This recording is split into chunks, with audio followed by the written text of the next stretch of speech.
दोस्तों, अग्नि की उड़ान बुक एपिसोड 1 स्टार्ट करते हैं। अनुक्रम है, इसमें भूमिका, आभार है, फिर मेरी बात है, सर्वेक्षण है, सृजन है, आराधना है, अवलोकन है, उपसंहार है। इस तरह है, पार्ट वाइज बटा हुआ है। तो हम लोग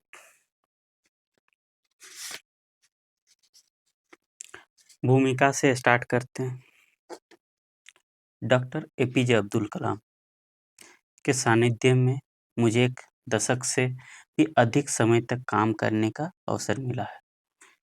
हो सकता है उनके जीवनी लेखक के रूप में मेरे पास पर्याप्त योग्यता न हो, परंतु निश्चित रूप से मेरी ऐसा बनने की इच्छा भी नहीं थी। एक दिन बातचीत करते हुए मैंने उनसे पूछा कि भारत के नौजवानों के लिए वे क्या कोई संदेश देना चाहेंगे? युवाओं के लिए उनका जो संदेश था, उसने मुझे मोह लिया। बाद में मैंने उनसे उनकी यादों के बारे में पूछने के साहस जुटाया ताकि मैं उन्हें कलमबद्ध कर सकूं, लिख सकूं। हमने देर रात एवं सूर्योदय से पहले तक कई लंबी बैठकें की।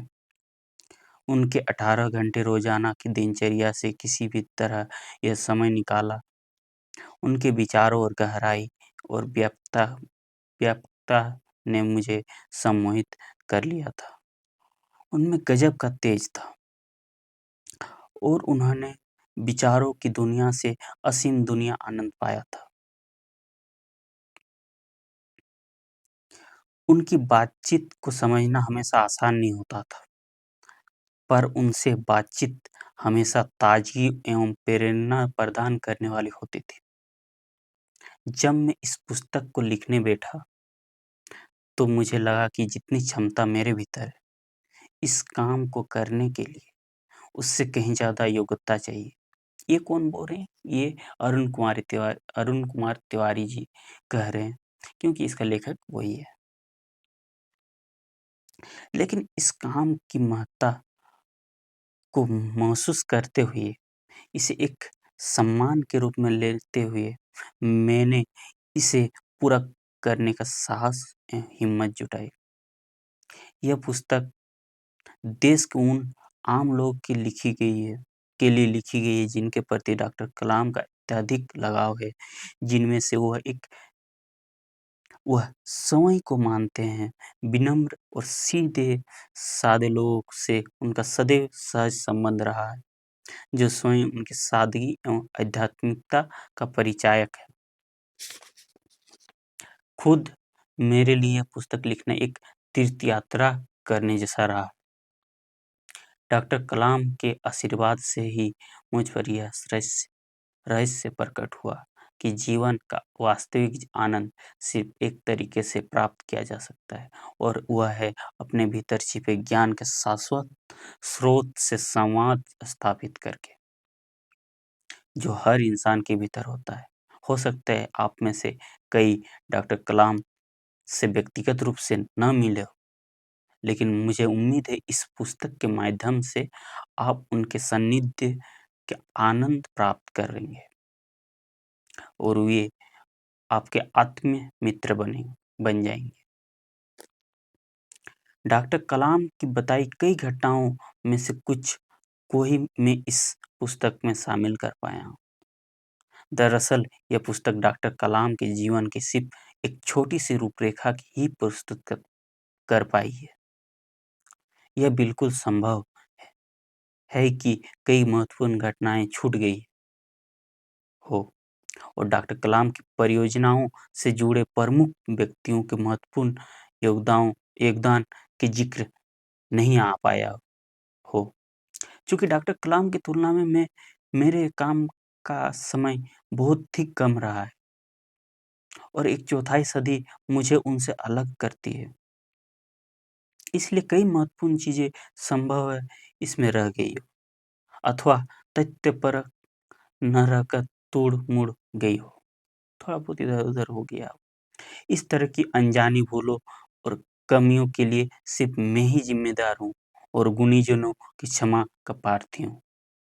लेखक अरुण तिवारी जी कह रहे हैं, अरुण तिवारी। इसके बाद आता है आभार। भूमिका हो चुका आभार। आभार में अरुण तिवारी जी कह रहे हैं, मैं उन सभी लोगों के प्रति आभार व्यक्त करता हूँ जो इस पुस्तक को लिखने में मेरे साथ जुड़े रहे। विशेष रूप से Shri Y S Rajan, Shri A Sivathanu Pillai, Shri R N Agarwal, Shri Prahlad, Shri K S S Prasad Rao और डॉक्टर एस के सलवान, जिन्होंने दरिया दिली से अपना समय और जानकारियां मुझे दी।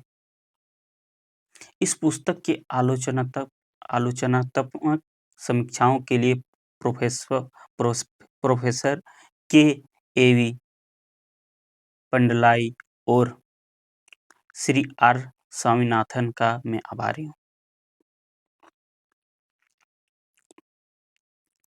डॉक्टर बी सोमाराजू की हमेशा दी की वास्तविक अपितु अकथनीय मदद के लिए मैं उन्हें धन्यवाद देता हूँ।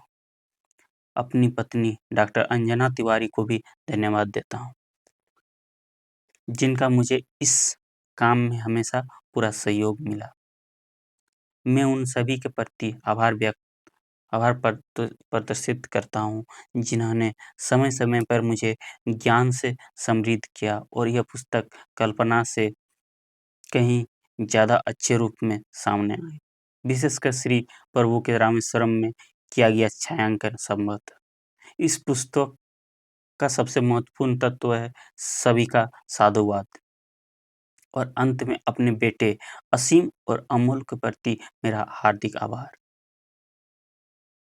इन दोनों ने सदैव अपने स्नेह और सम्मान से मुझे लिखते रहने के लिए प्रेरित किया। इनमें मैंने हमेशा उन मानव मूल्यों की छवि देखी है, जिन्हें डॉक्टर कलाम ने पहचाना, परखा, अपनाया और इस पुस्तक के माध्यम से सुझाना चाहा है। अरुण तिवारी जी कह रहे हैं। अब आता है मेरी बात, जो doctor APJ Abdul Kalam sir ने कही।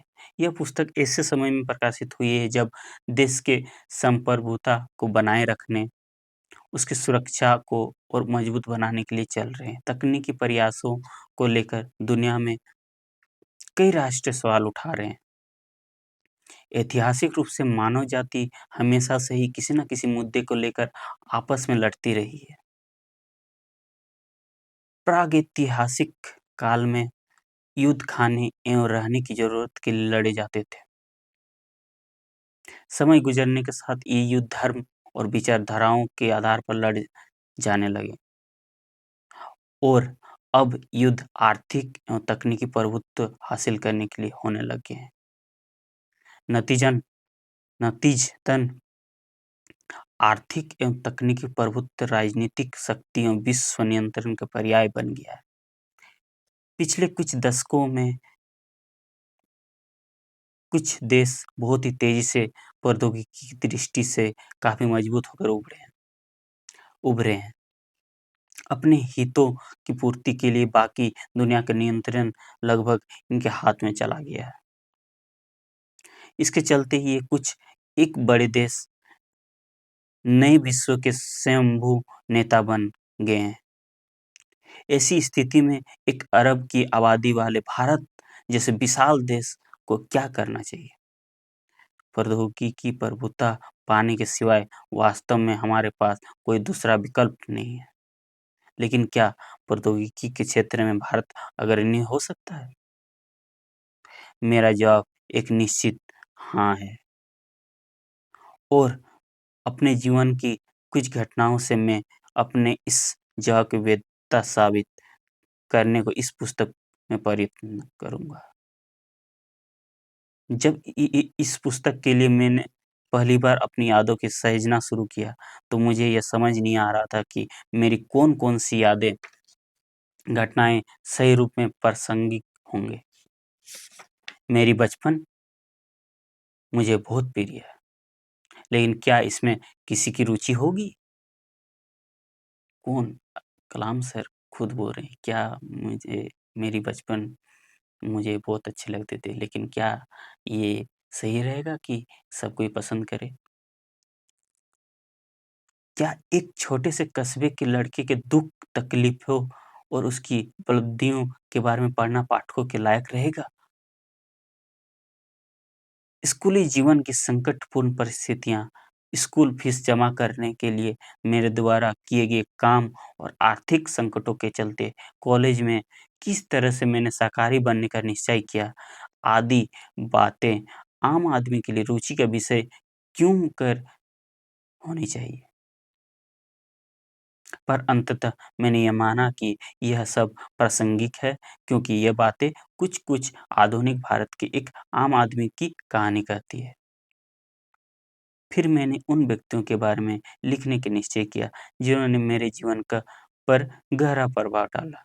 इस पुस्तक के माध्यम से मैं अपने माता-पिता, परिवार और शिक्षकों एवं गुरुओं के प्रति श्रद्धा सुमन अर्पित करता हूँ और उन हुतात्माओं का आदरमय स्मरण करता हूँ, जिनका मुझे अपने छात्र एवं पेशेवर जीवन में सानिध्य मिला।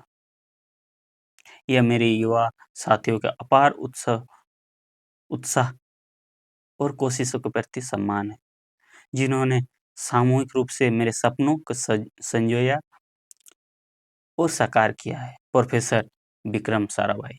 इस बुक में हमेशा विक्रम साराभाई का नाम आते रहेगा, जब तक कि सर का दे सर देहांत का ना ये सही वर्ड नहीं रहेगा, अमर ना हो जाए, मतलब उनका शरीर ना छोड़ दे। स प्रोफेसर सतीश धवन, डॉक्टर ब्रह्मा प्रकाश, जैसे विज्ञानियों का भी मैं ऋणी हूँ, जिन्होंने हमेशा ज्ञान एवं प्रेरणा से मुझे सराबोर किया गया रखा। मेरे जीवन और भारतीय विज्ञान की कहानी में इन हस्तियों की बड़ी महत्वपूर्ण भूमिका रही है। 15 अक्टूबर 1991 को मैंने अपने जीवन के 60 वर्ष पूरे किए हैं। सेवानिवृत्त के बाद मैंने अपना समय समाज सेवा के लिए देने का फैसला किया था। पर विधि का कुछ ऐसा विधान रहा कि 2 चीज़ें एक साथ हुई। पहली तो यह कि मैं अगले 3 साल के लिए एक और सरकारी सेवा बने रहने के लिए राज़ी हो गया। दूसरी यह कि मेरे युवा सहयोगी अरुण त्यागी ने मुझसे अपने संस्मरण देने का अनुरोध किया, ताकि वे इन्हें लिखकर सुरक्षित कर सकें। वे सन 1982 से मेरी प्रयोगशाला में काम कर रहे हैं। फरवरी 1987 के पहले तक मैं उन्हें ठीक तरह से जानता तक नहीं था।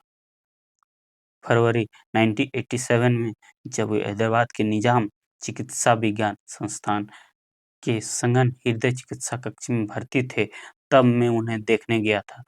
वे उस समय करीब 32 साल के थे, जीवन के लिए संघर्ष कर रहे थे। मैंने उनसे पूछा, मैं तुम्हारे लिए कुछ कर सकता हूँ? मुझे अपना आशीर्वाद दीजिए, बस इतना भर जीवन पाऊँ कि आपके अनेक कामों में से कम एक को तो पूरा कर सकूँ। अरुण तिवारी ने कहा, जो इस बुक का लेखक है।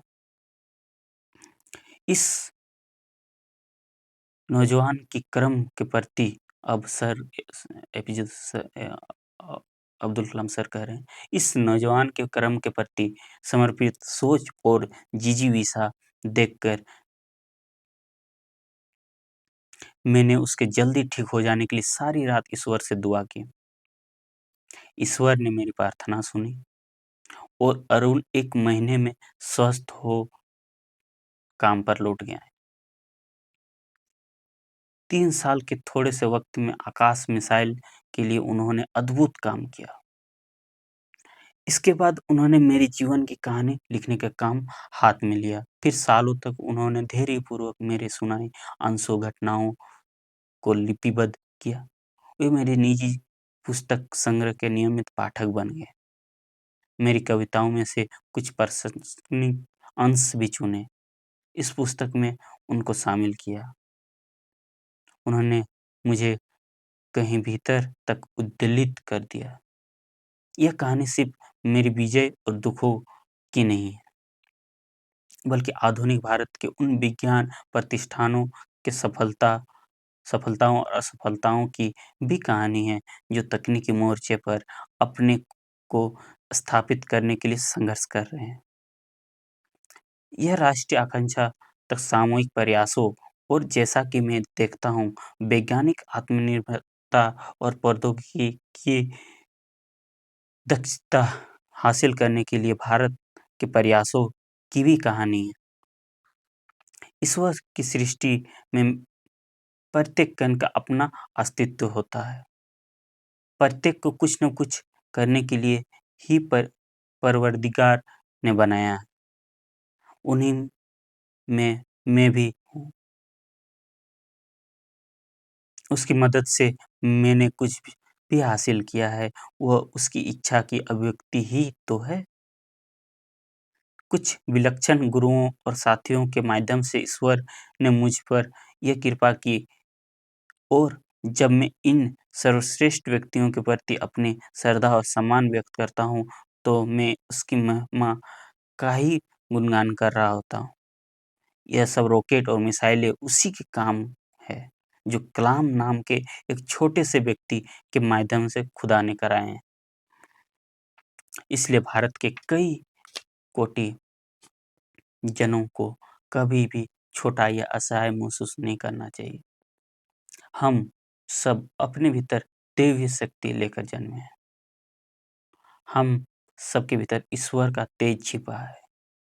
हमारी कोशिश इस तेज पुंज को पंख देने की रहनी चाहिए, जिससे चारों ओर अच्छाइयाँ और प्रकाश फैला सकें। आपको ईश्वर का आशीर्वाद मिले, ऐसी मेरी कामना है। ये डॉक्टर एपीजे अब्दुल कलाम मेरी बात में थोड़ा सा लिख के हैं।